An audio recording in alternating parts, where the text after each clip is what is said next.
Sekampung nangis massal saat melepas pulangnya mahasiswa KKN dari UGM. Pengalaman kuliah kerja nyata memanglah menyimpan kenangan indah untuk setiap mahasiswa. Begitu pula dengan sejumlah mahasiswa kuliah kerja nyata KKN dari Universitas Gadjah Mada UGM yang melaksanakan KKN di Desa Ohoy Dian Darat Kecamatan Kei Kecil, Kabupaten Maluku Tenggara, Maluku.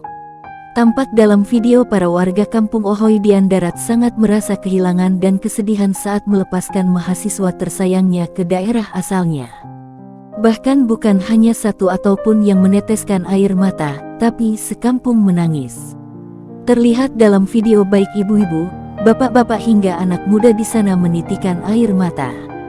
Mereka berbaris rapi untuk satu persatu memeluk dan bersalama dengan mahasiswa KKN UGM tersebut.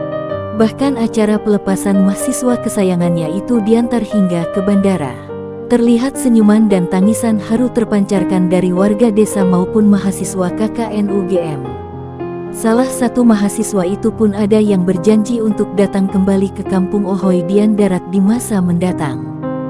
Video tersebut ramai mendapat reaksi positif dari netizen. Banyak netizen memuji keberhasilan mahasiswa KKN menimbulkan kesan yang tak terlupakan.